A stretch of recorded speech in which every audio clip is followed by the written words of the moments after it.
Welcome to LOA Today.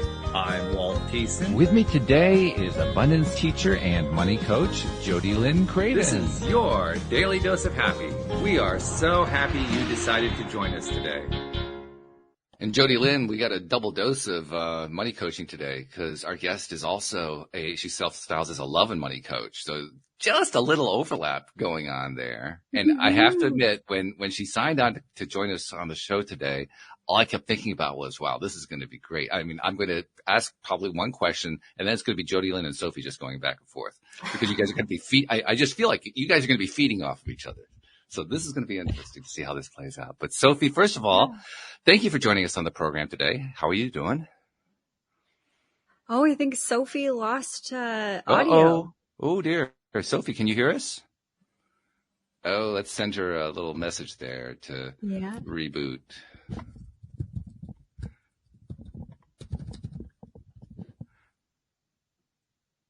Okay, so hopefully she'll... Technology. There you go. Sorry, I'm not sure what there happened we are. Oh, there you are. Yeah. I don't know what happened, but I can hear you now.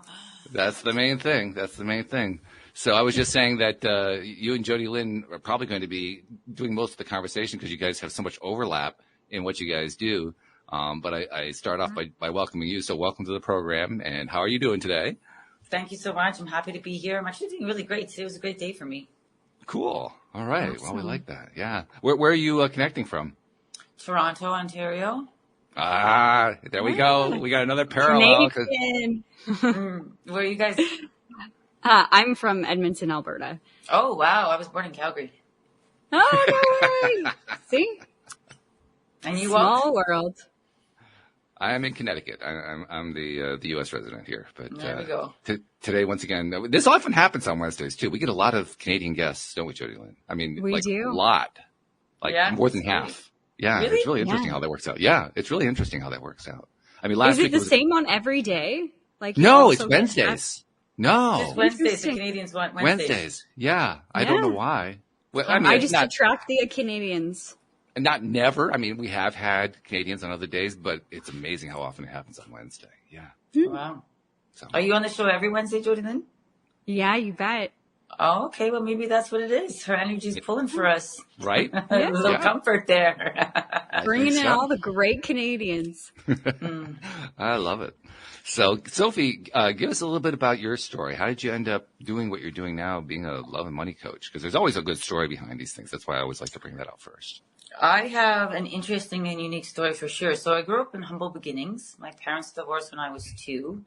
And interesting enough, as I, was going through my younger years, I don't know, maybe 7, 8, I wanted to be a lawyer. I wanted to be a divorce lawyer because I just thought at the time, that was the right thing for me to do, given the fact that my parents were divorced. I wanted to be that woman who supported other women going through a divorce. So lawyer was always on my mind. And then I watched this fabulous movie called Pretty Woman. And I thought, I want to be the Richard Gere in Pretty Woman. There was something about, buying companies, taking them apart, doing that sort of thing. That was kind of exciting for me. And then I went to university and I thought, I'm going to be an environmental lawyer. I'm going to help big businesses get greener. And I realized how expensive university was. And I thought, oh, God, I got to start thinking about something else. And I didn't really want to do another 4 years. So I started selling gym memberships, funny enough. And that's when I really learned the power of a commission check and how I could write my own check based on my own performance, which I really liked because I had the gift of the gab. I was a really great listener. I asked really good questions.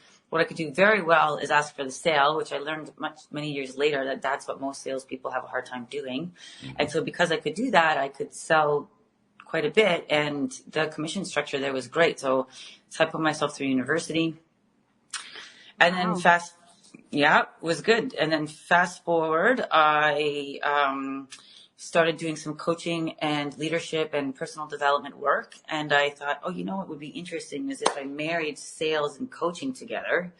And so I traveled across North America. I worked for very large organizations. Like here in Canada, I worked with all the big banks. So that would be CIBC, Bank of Montreal, TD. I worked with companies like Mackenzie Financial. I worked with Bell. In the States, I worked with BlackRock and US Cellular. So I was working specifically with the sales team, teaching them the sales process of a consultative sales call, the sales skills of listening and questioning and positioning and presenting and closing, and the mindset around what it is to, be great at sales.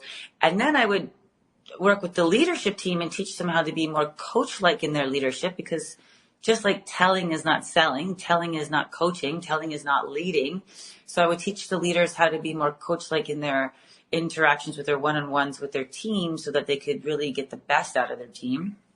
We always used to say, it doesn't matter how great your strategy is, if you can't get your team to align to the strategy and execute, you really got no, that's just good on paper, right? Right. So I did that work. I did that work for quite a while, to be honest with you. And during that time I was married.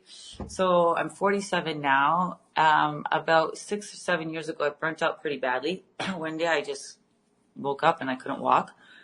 It was a pretty serious burnout.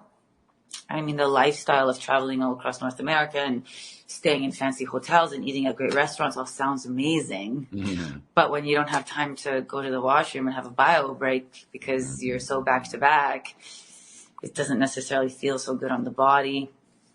I was working with very large organizations who are very interested in ROI, and I was interested in human performance. The two do go hand in hand, but you have to be interested in the human to get the ROI, in my opinion. And so that was like a bit of a rub on my energy.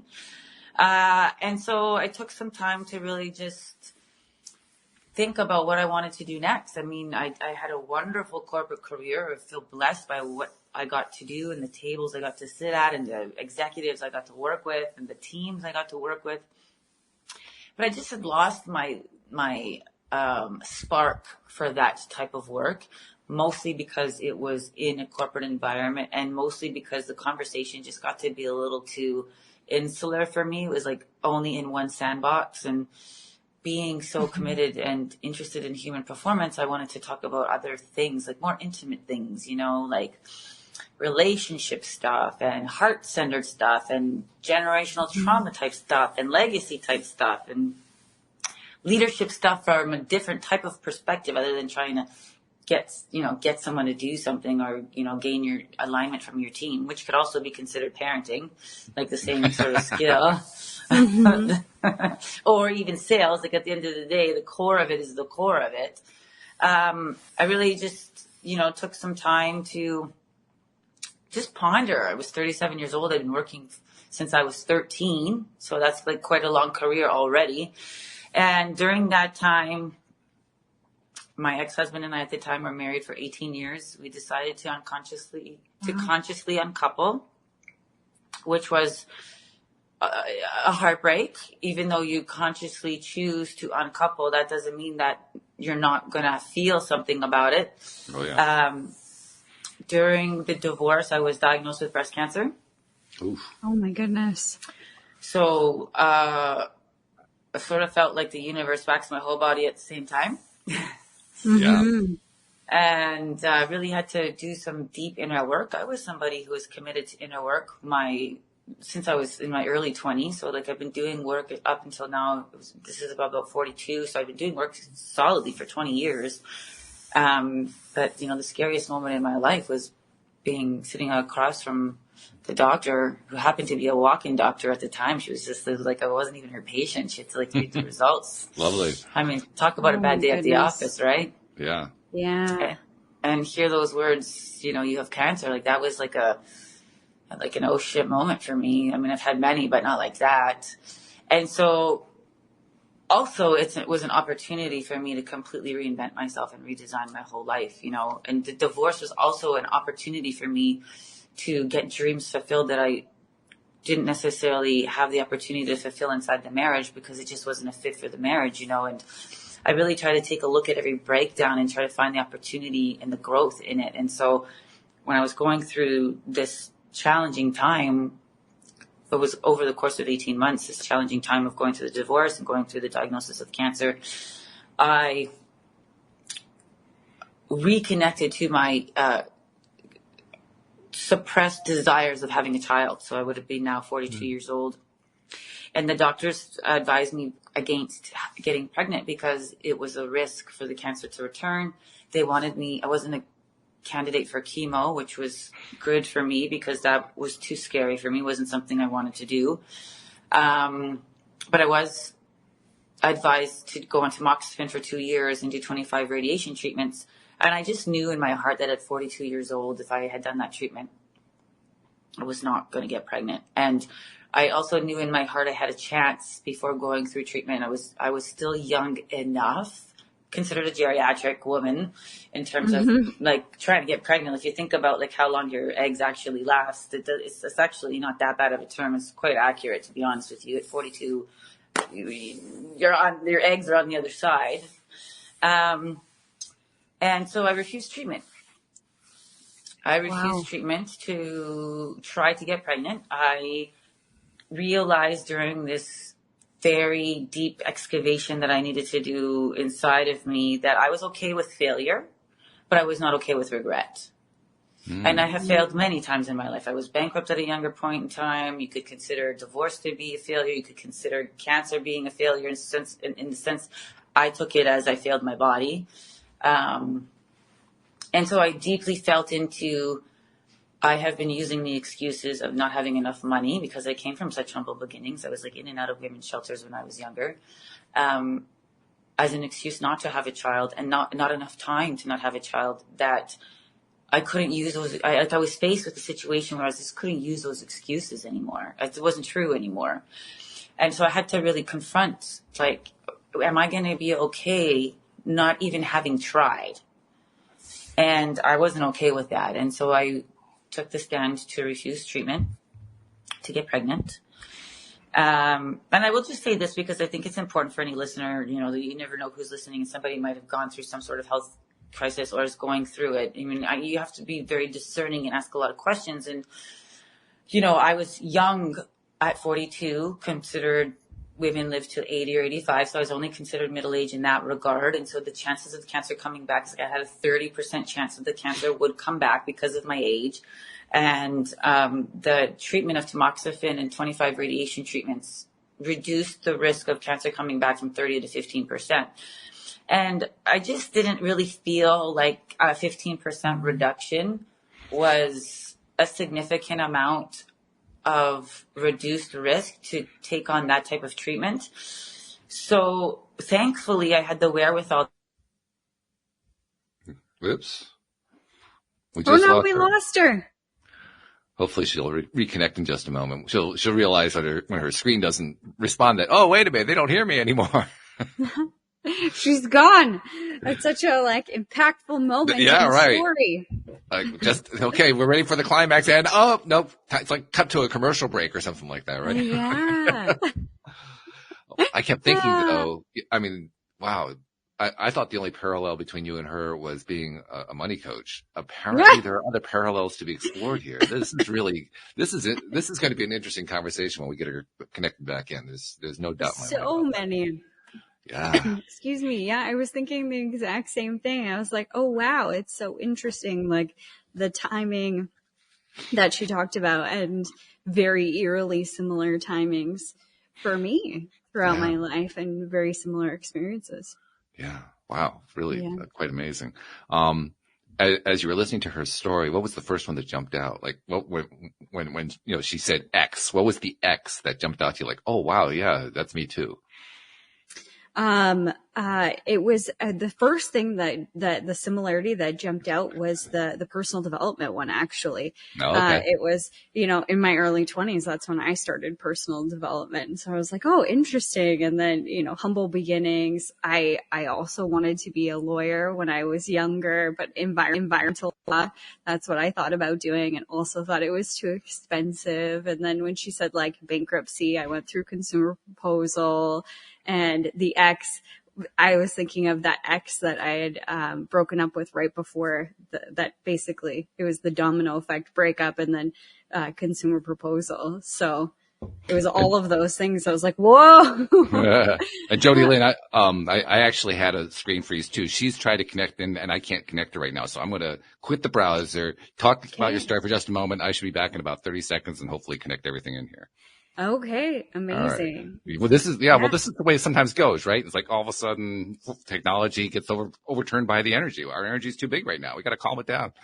Absolutely. Our Okay. energy has taken over. I'll be right back. Sounds good. It's so interesting. The other thing that I was thinking for everybody that's listening, as Sophie was going through her story, she was talking about tragedy and she was talking about opportunity. And what immediately downloaded for me is, in tragedy, there is a light of opportunity. And I think that is a message that we need to hear more often. And that's something that I felt through the tragedies that I've been through in my life. And, you know, I'm talking to a friend earlier today, they're going through some really rough stuff. That we have Sophie back. Yay. And Walt. Yeah. There we go. Sorry, I was very confused for a second. Yeah, all good. We were like on the edge of our seats listening, and then you dropped off. We were like, Sorry. No, it's okay. Please continue. Okay, so I think I said I was wanted to share this part of my story in case there's anyone listening who's going through a health concern or had a health concern.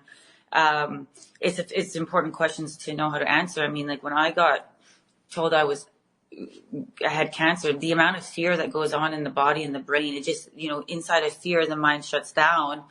And I'm so thankful that I had the strength and the language skills to say, if I choose to do nothing, what are the chances of the cancer coming back? And my oncologist is like, that's a different spreadsheet. And I'm like, well, do you think that we could take a look at the spreadsheet, please? And the results came back that if I had done nothing, no tamoxifen, no radiation, nothing, there was an 89% chance cancer would not come back systemically. And then 5 years, 82, and then it extrapolated like that. And I just was like, are you telling me that I have an 89% chance that the cancer doesn't come back in 5 years? He goes, yeah, but it goes down. I'm like, I think those odds are pretty good.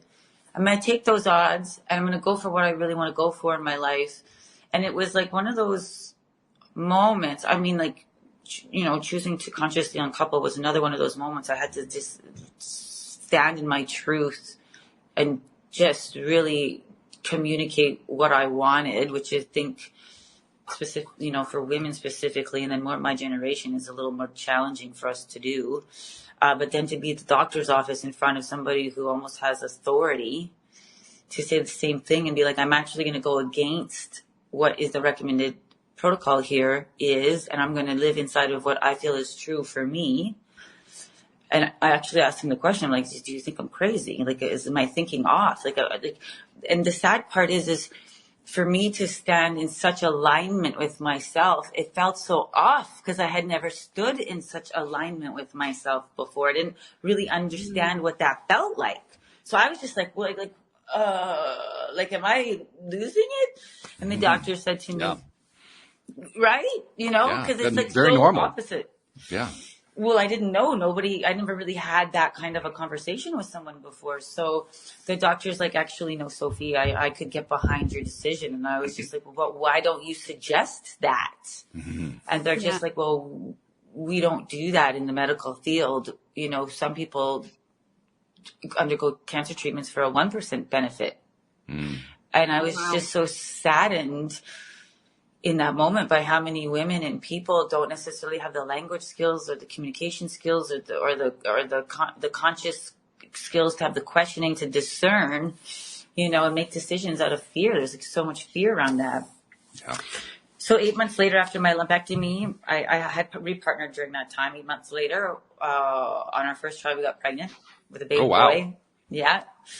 I was 43, less than a 5% chance of getting pregnant. I had a brilliant pregnancy because I was a geriatric mother. I was seen here at a fertility clinic, which means I had all the top of the line equipment. And because it was the pandemic, there was no lineups. Oh. So that was great. And my gynecologist, my OB, was like, Sophie, the doctors, we sit at the table. We have our round table discussions at the end of the week. And of all the women, you're having a miracle pregnancy. Like, we just don't understand how this pregnancy is just so brilliant for you. And I was just so honored and blessed that I stood in my truth and I took a risk and I went for it, and the energy of pulling for that, just believing that I could, and this applies in so many different contexts. So just believing that and aligning with the universe in that respect, I manifested it, or I was rewarded or blessed, whatever way you want to look at that. Mm-hmm. So we went through the pandemic, which was very challenging for me because I was very prepared to have some limitations being pregnant, but I wasn't prepared to have all my privileges taken away. And mentally, I started to collapse baby with pandemic, and that was challenging.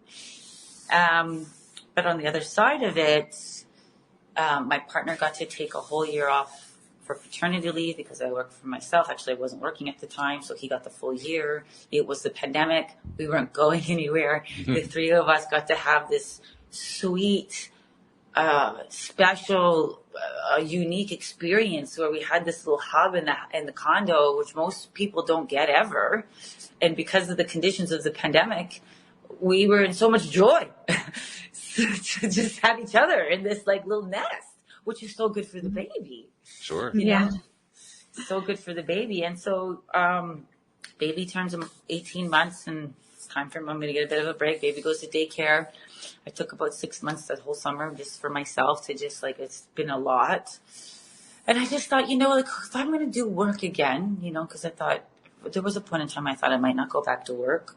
But then I got bored. That's the truth of it. I just started to have a little too much time on my hands, and I thought, what do I really want to do? I don't necessarily want to go back to the corporate world. I don't want to go back to sales training. I could do that. But again, I want to stand in my truth. Now I have evidence that when I go for what I really want and I stand in my truth and I align and I put all my intention and my energy towards that into one directional, there's no polarity or duality or a wobble in my belief. I get it. So I was like, wow, baby's the biggest evidence of that for me. I'm going to try again. So I thought, who do I really want to serve and how do I want to help? And I thought, I really want to work with women who've been through some similar situation like myself. Heartbreak. I want to help them heal through heartbreak and attract their soulmate love and build the life that they want to build and help them develop and empower them in the skills that they need to skill so they can make the money they want to make. And that's why I call it love and money. And that could look like owning your own business and I help you manage your team or have strategy or help you with your sales. Or that could look like a younger woman who wants to set herself up for life and she wants to understand how to conduct herself at a business meeting and how to have a consultative call. And so it could look like that. And I wanted to really work with women with heartbreak. Money was always my thing, business, sales. That's kind of how I look at it.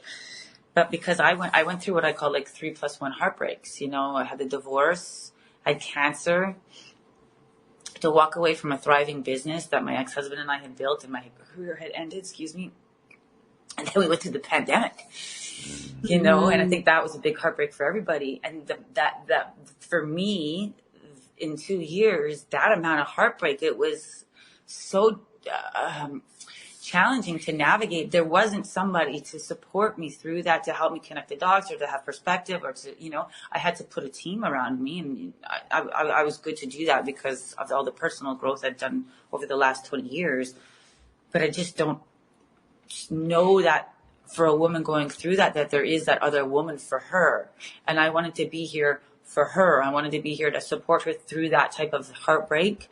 And I wanted to support her so that she could be somebody who shows up and be independent, to give herself more financial independence, so she has more choice for her and her family, whether she was inside of a relationship or she had children.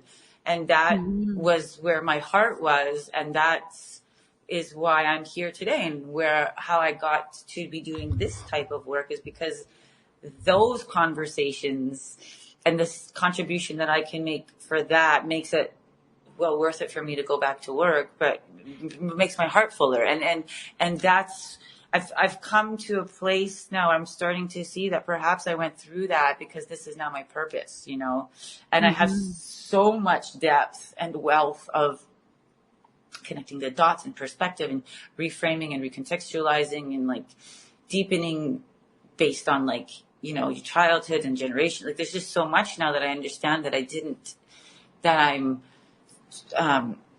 like I have that spark to flow it out again, because now I feel full. Mm-hmm. Wow. What an amazing story. Yeah, thank you. I asked you before, Jodi Lynn, what jumped out at you. You started to talk about how it was doing the self-development work. That was the first thing that she said that resonated with you. So, I mean, start there. But what are some of the other things that jump out to you? Oh my gosh. There's so many similarities, or so many like linear times that I recognize in my own life and through your story. Like just even like wanting to be a lawyer, I wanted to do that, starting personal development early, going through a bad breakup, all of these things, even some of the health challenges of losing cancer, but all of these things. And I think that we're obviously not the only ones. I think that a lot of people can relate to your story and can see those similar things, like benchmarks that have happened in their life. And actually, when you jumped off, what I was saying to everyone that was listening is, when you were talking about tragedy, Sophie, you were talking about opportunity. And what downloaded for me is that in tragedy, there is the light of opportunity. And that's really what I get from your story. Thank you. Yes, I actually just did a live on that today. It's like, how do you stay in your power in the midst of crisis? And the way to do that is to look for the opportunity in it. And it's a choice. And not choosing is also choosing. And for me, it's the only choice. And that if you can, it's like standing in the eye of the storm, like a tornado. And if you can like stand there and you can see the light, the beacon in the tornado, and you focus on that, it'll pull you through, Mm-hmm. Yeah. I love that you said that.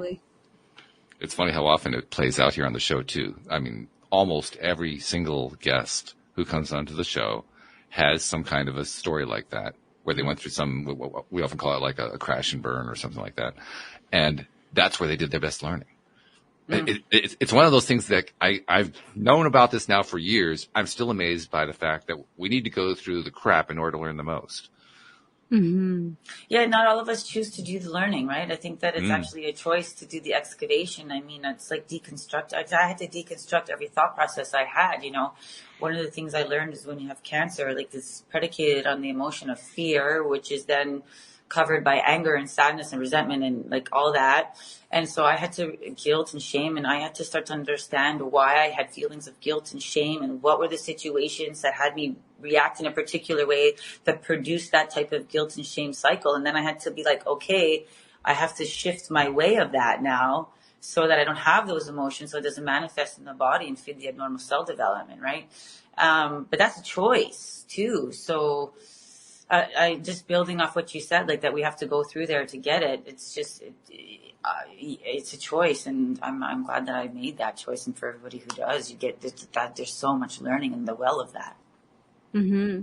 What do you think prepared you to be that type of person? Because I've found, I've ran into lots of different people in, my lifetime. And there's some people who choose, as you did, to see the opportunity. And there's some people that just get stuck in victim and they choose not to see the opportunity. What do you think prepared you yourself for choosing the opportunity? Yeah.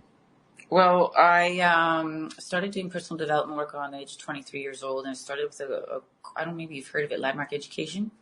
Mm-hmm. Yeah. I spent about 7 years at Landmark Education, which is all about possibility and like how to take radical responsibility for yourself, and you're the source. You get to the point where you're the source of all your life. And then if you're the source of all your life and you take responsibility for everything that's happening in your life, then you have the power to shift that.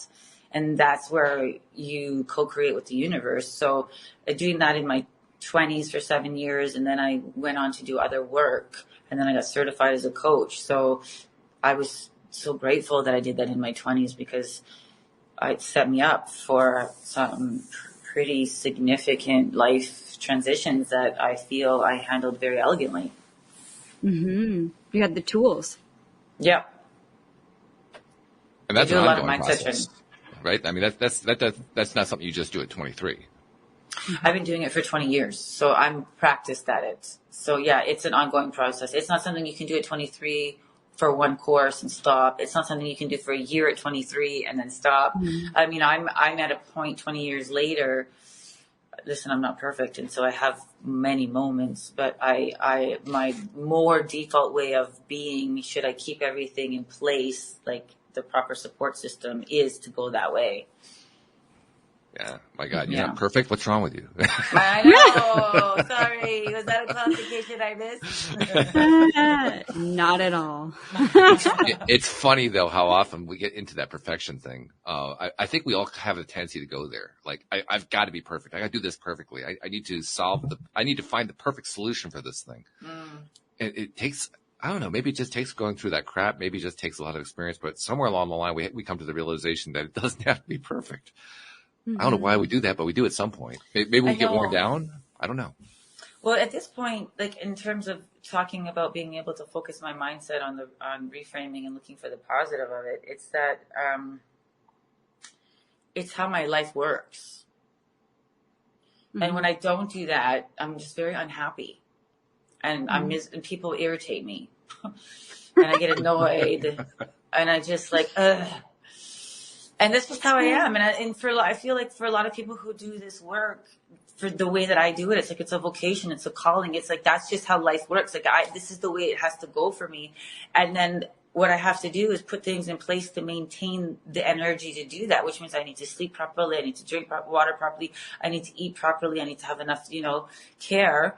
And I have to make sure the people around me are also in that same vibration and frequency, or they pull me out. And the energetic pull to go that way and then pull myself back is a lot. And so now I, choose to engage in those types of relationships very seldomly, and more often those are more work exchanges, because there's a proper exchange there. And even now, more in where I'm at in my life and my career, I'm like very, very particular about who I even work with, because it's an energetic pull. So working with someone who's in alignment with that thought process just makes life so juicy. That's a very key point you just mentioned, the idea of working with people you align with. It's something that I think everybody would agree with it on some level, but I'm sure there are a lot of people who just don't feel like they would have the opportunity to do that. Or they feel that it's beyond their capability to even make that kind of a shift. Or, there's a number of different possible explanations about why they don't make that change. But from your perspective, when you encounter somebody who has that feeling that, well, that sounds great, but I don't see how I could do that, how do you address that with them? Well, that's coming from like a victim mentality, and so I just don't think I could do that. So the line of question would be like, well, why not? And what's stopping you? And what do you need to get that? And what is it you want? And like, what would that look like for you? And and it depends how stubborn they are too, right? And how stuck they are on their point of view about it not being able to work for them. Because that's challenging. That's like really, and some people are stuck there and they just don't want to give up their point of view.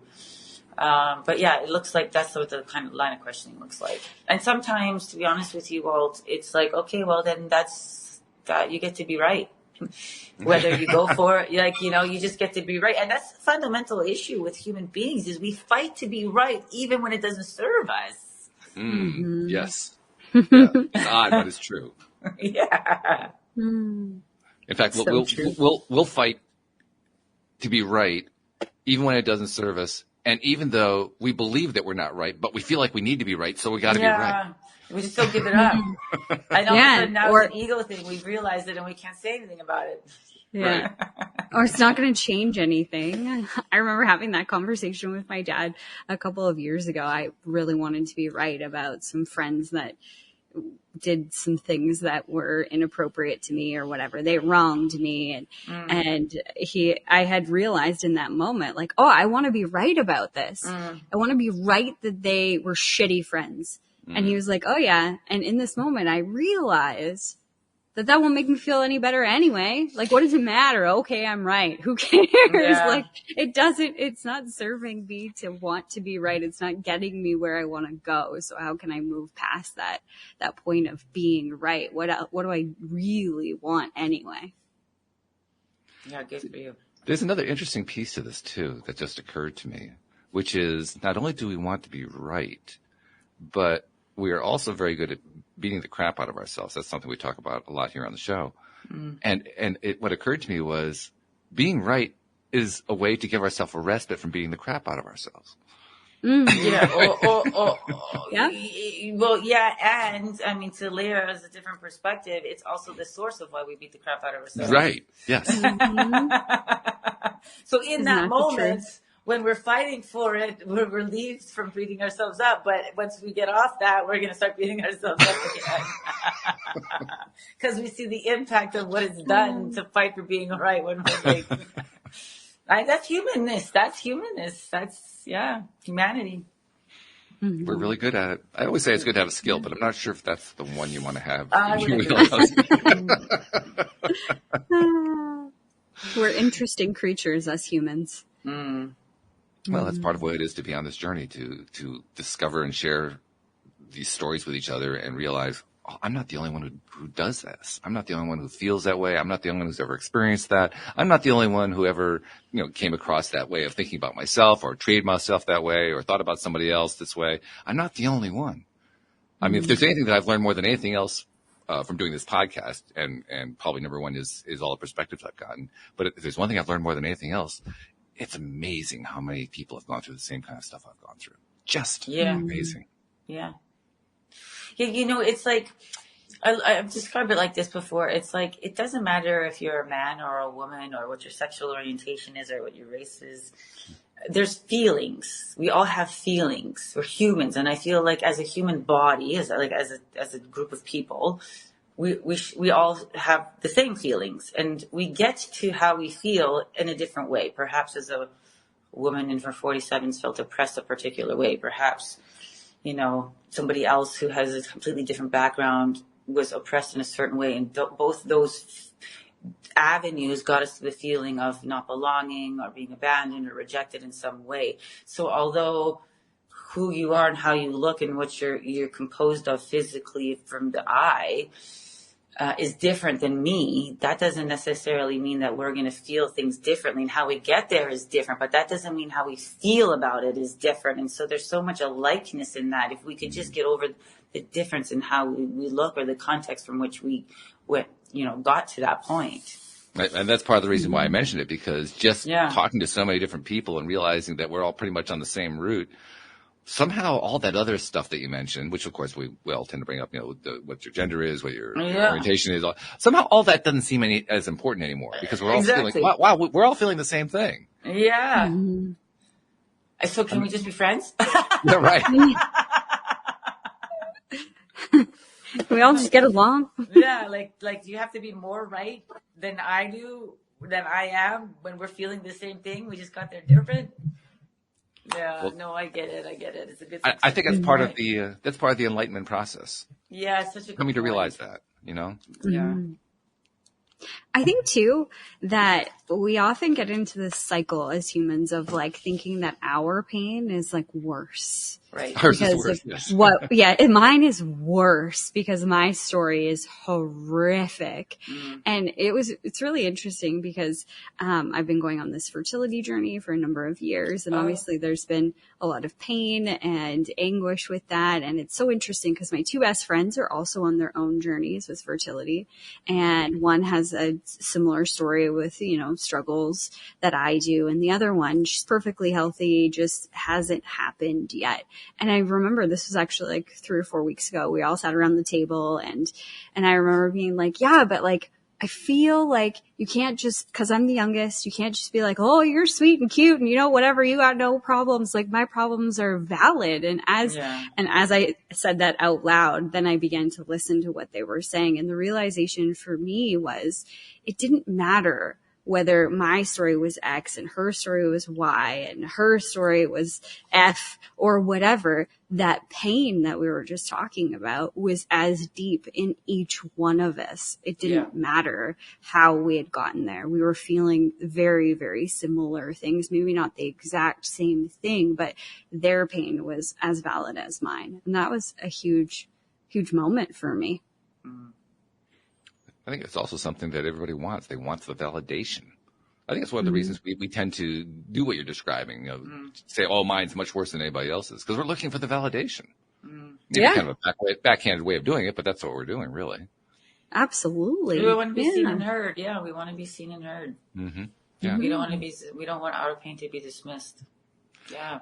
And more importantly, when it's acknowledged, when it's validated, when we get that feedback that says, yeah, I'm hearing what you're saying, I'm feeling your pain, it's almost like that becomes the moment when we can let go of it. Up until then, we can't really let go of it. But at that point, once it's been validated, like, oh, okay, good. Yeah, that's about being witnessed. That's about being witnessed. That's what we call in the coaching world of being witnessed. There's a power in being witnessed, just to be seen. It's almost like you can't let go until you're seen. And it's such a beautiful gift to give to another human being. And it's such a heartbreak when someone doesn't get that. Yeah. I'm reminded of a number of the teachings that I've picked up over the years from the people I've interviewed. And one of them was the idea of appreciation, learning how to appreciate stuff that we don't like. Appreciate stuff that, went wrong, or I had the bad result or something like that. Right. And I remember the first time I heard that, I said, that's baloney. Why would you want to do that? That's just crazy. But over time, I've come to appreciate how important that appreciation is. But not only to appreciate how important it is, to also appreciate that when you appreciate that stuff, you're not just doing it for yourself. You're doing it for other people too. Because again, this validation thing, everybody has some degree of the validation thing going on whenever a negative event is happening. Right. All that appreciation. It's all in the unpacking, right? You learn it all in the unpacking of it, or like the review of it, or the debriefing of it. And there's just so much gold. That's why I call it like slicing and dicing. Like, I just love these conversations where you just get to like nuance out the energetic dynamic of an interaction. And it's just like a magic carpet ride. There's just so many jewels everywhere.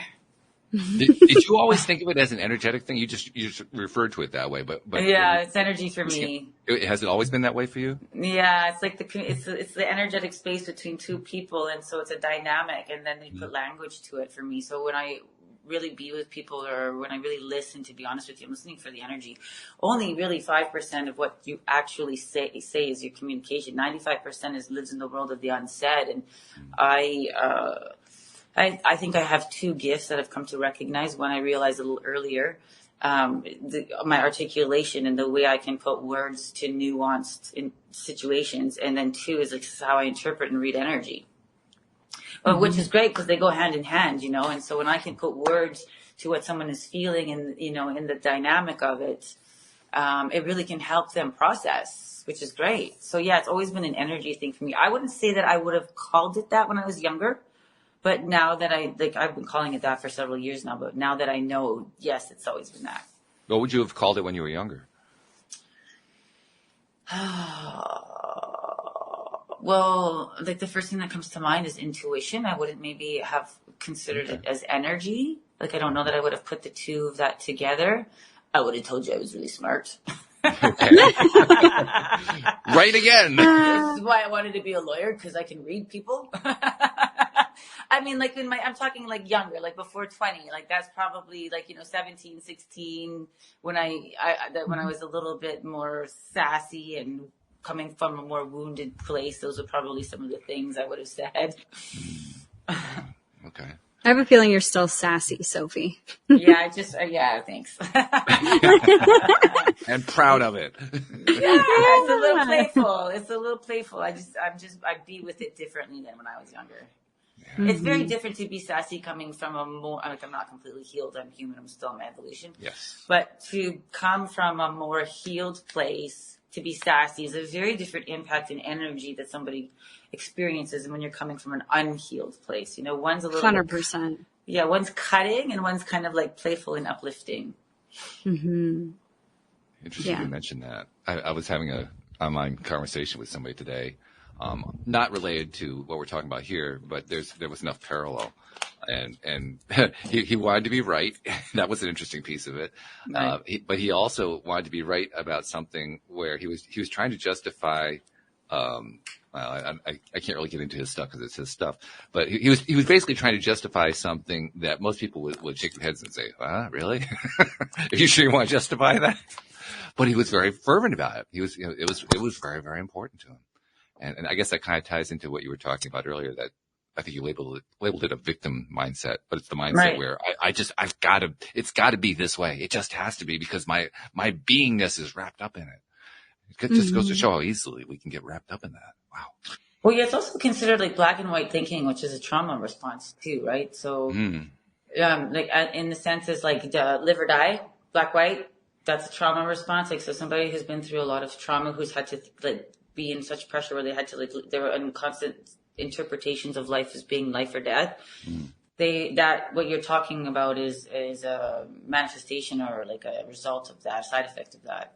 Yeah. And that's a tough one to grow through. Sure. Because you don't see that, if you're in the middle of that, you don't see that as a barrier. Yeah, also don't see that it's not life or death. Or that you're interpreting it like an attack. You're like so in it, yeah. I used to, like, that plagues me sometimes. Sure. Yeah, I think it plagues all of us at one time or another. Multiple times. That's so normal. It's just part of it. I think what happens over time is you get to the point where you just don't care all that much anymore. But up until then, you care a lot. Yeah. Sometimes I feel like I don't care so much anymore. And then sometimes it's just like, well, you know, like that's just more of that. Yeah. Yeah. It's kind of like being right. I don't care. It's a different slice of it. You know what? I'm going to be right over here. Well, I don't care about anything. I don't know. So in other words, how do you care without really caring is what we're saying. Yeah. No, but not care too much. You do have a point, and I should highlight that too, like not to be so sassy about it, but there does come a point in time when it's kind of like let it go, like you just let everything go, and it's just like, you know, it doesn't affect you the way it used to affect you. Maybe I just didn't love the way I don't care came into it, because it's like I feel like there's distinct, you know, and I think and I think what you were trying to say was, if I've heard you correctly, is there really does come a point when you do let stuff go and it just doesn't have the emotional charge, and you can walk around neutral, which is very different than where I was going. Was like, well, if I just don't care, you know, it was kind of just like the middle finger. Right. Yeah, exactly. It's a big middle finger. Perfect. Exactly. Yeah. I think for me, the phrase that expresses it the best is, am I sure I really want to do that?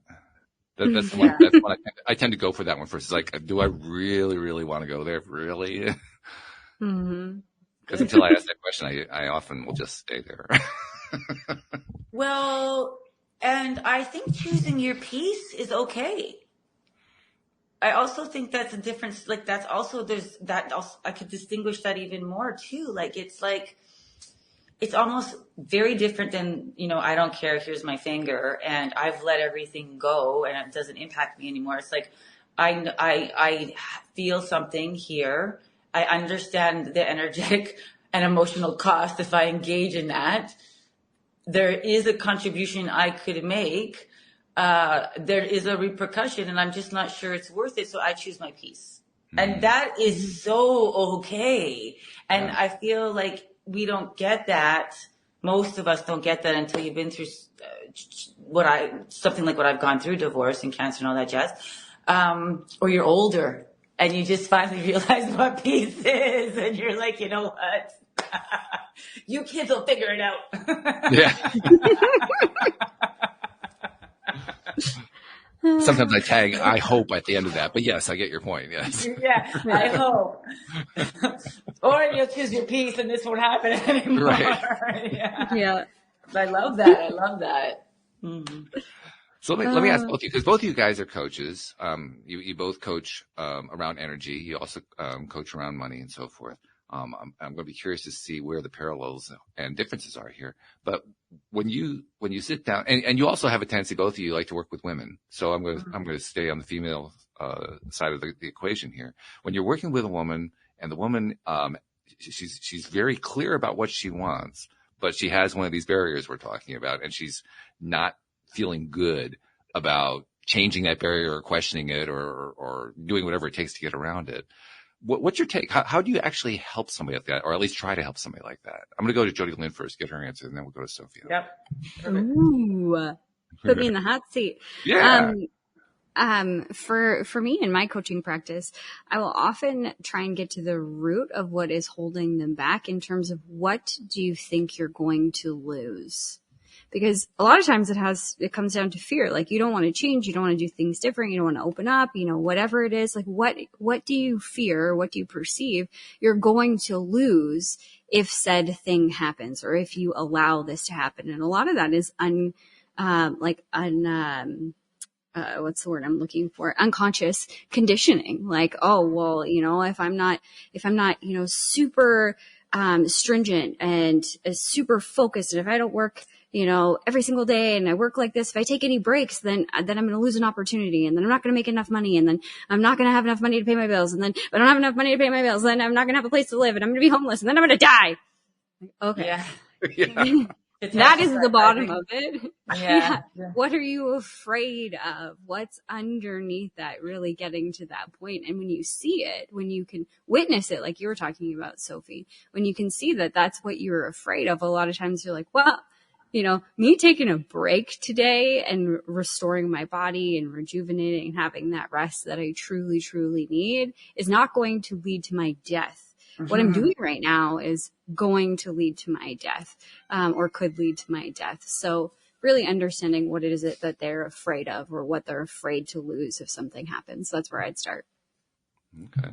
How about you, Sophie? Yeah, I love what she said. I agree that it comes from a place of fear. So what I would layer onto that, because it's also a place that I would start a different point. It could be a different starting point, is to really have the woman understand the impact it has on her life and people around her. Mm-hmm. So like, what's her behavior? First of all, I want to understand who the next iteration of herself, the next version of herself that she wants to be calling forth, like her higher version of herself, what she wants to be known for, what she wants her legacy to be, what she wants people to say about her when she leaves the room, like that sort of thing. And then I would go to, okay, so this behavior, how does it line up to what you say that you want, so that she can start to see the impact that it's having on how she wants herself to be seen, how she wants herself to be known as, how she wants to know herself as. And I just start to like nuance it like that for her, so she can really get to see that this is what's in the way of all of that. And then she has a choice. She can either choose to keep it in place, or she can choose to work on it and shift. And sometimes, a lot of the times, because the human brain is like an elastic, you can stretch them so far and then they go back. And so the work is continually helping her make new choices, becoming aware and making new choices in the moment that are more towards what she wants, rather than keeping her stuck or moving her backwards. And that's a process, no less than 6 months, in my opinion. Mm-hmm. Does that match your experience too, JodieLynn? 6 months? Oh, yeah. Well, Like I think, Sophie touched on it earlier. A lot of people think, I'm going to go to one course and then I'm done. I'm never going to do anything again. And I'm not saying you need to go to course after course after course after course. Like, baby, that is what you need to do. You need to keep learning. But this is an evolution. And I don't think that we're ever done. Like, I don't think that we're ever done until, you're buried in the ground. There's always something for you to learn, always something for you, like those jewels that Sophie was talking about, to glean from what's happening in your life, and an opportunity to grow into, I don't want to use the word something better, but a new version of yourself that is even more expansive than the one that sits here today. So I think that's what a lot of people miss, is like, oh, one and done. No, this is the rest of your life. Growing. Yeah, and if I could layer on top of that too, it's so funny. I did a live about this today, and it's like, sometimes I feel like we don't want to shed the skin. It's so interesting. I have like this really bad burn. You could like see my skin instead of it's just such a great metaphor right now. Sometimes we don't want to shed the skin because the skin underneath is like so new and vulnerable. And like right now, that skin, when it touches the air, like it kind of hurts a little bit. And it's like, as a human, to shed that skin and you let that new version of you, your new higher self version, the more evolved version, it's like we don't understand, like I was saying earlier, what it's like to stand in my truth. I'm just connecting the dots for myself. We don't understand that to step into the next version of ourselves for day 1, day 2, day 3 might look like a little deer coming out of his mama with weak legs. It's like there's a vulnerability in that, because you don't have the same certainty of what it's like to have lived, like to have behaved that way before, because these are new behaviors and thought processes and ways of speaking that you're taking on. And so the vulnerability causes us to wobble. The best thing to do is to get a coach or a mentor to support you through that so you don't go back. And sometimes the wobble is too unfamiliar. And so that for the ego brain makes it scary, and we retract. And I feel like I'm so happy we're having this part of the conversation, because I feel like more people need to understand and really, really to be okay and normalize the fact that a new version of you, or trying something on new, speaking, thinking, whatever that is, it is going to feel a bit like you're a newborn for a minute or two. And can you navigate that with strength and conviction and be okay with that until you get your, it's not strength and power because you already have that, but maybe until you get your footing, you know? Mm-hmm. Yeah, until it becomes familiar. Yeah, until you're like you're comfortable with it, and you know. Mm-hmm. A lot of agreement going on here. Not surprising, but a lot of agreement going on here. Yeah, good stuff. Couple of things we want to get from you, Sophie, before we part company for the day. First of all, if someone wants to work with you, how do they find you? Yeah, there's two best ways. One is my email. So S as in Sam, D as in David at sophietalks.com. That's SophieTalks.com. And the other is my Instagram. It's at the Sophie Deslauriers. So TheSophieDeslauriers. And do they need to actually be ready to work with you, or can they just contact you to ask you a question about something, or, you know, how do you handle that kind of thing? If you want both, you could email me. We could schedule a call. We could have a short conversation to identify whether or not we're a fit. You can DM me on my Instagram, and we can have a short conversation there. And, you know, within a very short period of time, me and whoever the other person is going to know what to do with the conversation. So, yeah, that works. Thank you. Yeah, and that's a big part. I mean, I almost asked the question earlier, but I think you kind of answered it anyway. How do you pick a coach? I think you just described it very nicely. That's how you pick a coach. Yeah, and I also think that, like, how you pick a coach is like I would recommend you go for somebody who has the lived experience of what you want, and who has the wisdom and the results that align with where you want to go, and be specific about that. I mean, like, I remember when I was looking for a therapist when I went through a divorce, and I was just like, how can I be with somebody who's never been divorced before, or has been married for 18 years? Like, all that textbook knowledge and talking to other people is not the same as going through it yourself. And when you actually go through something yourself, there's nuances and language you can put to stuff that somebody else, in my opinion, just can't. And I think it's really important to consider those things when you're looking for a coach. Yeah. Really good. I like that a lot. One of those other things that I want to tell you, this is something that I do as a regular practice here on the show, because I noticed about a little over a year and a half ago that we have a tendency. I mean, we have lots of people like you who come onto the show. They have these wonderful stories, and they have these gifts they want to share with the world. And, here's these wonderful things I've learned, and I want to make sure everybody gets it and all that. It's wonderful. They're all givers, and I love the giving aspect. But we have a tendency to kind of skip over some of the giving. Like, you know, you come onto a podcast and there's some listeners who pick some stuff up, and you never know about it. Or maybe you write a post on social media, and then people pick up from that and they get some benefit, and you never know about that. And to me, that's like a big gap. Like, wait a minute, there's all these people who are benefiting, and you're not finding out about it. You're not getting any feedback or any appreciation or anything. So I figure, well, at the very least, we can give you some appreciation. So on behalf of those people that you've been helping, that you've never met, that you've never seen, never will meet, never will see, but you've been helping them in ways that, you know, you don't even know about necessarily. On their behalf, thank you for what you've been doing, because you're making a difference in their lives. Thank you so much. I really appreciate that. I feel that in my heart. Thank you so much. Yeah, I think it's really important. Okay, JodieLynn, you know where I'm coming next. Always the last question that I ask on every single show. What's the big takeaway? I mean, you got like 25 of them I know you can draw on, but what's the one you're going to pick?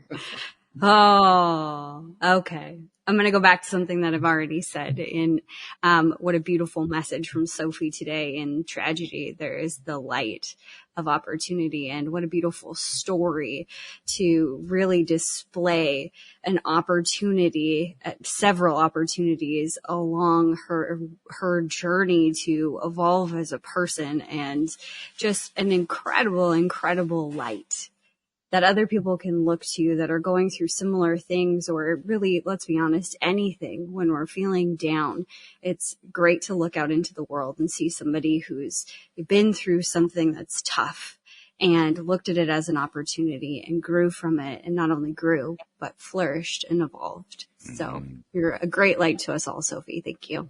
Thank you so much. I really appreciate that.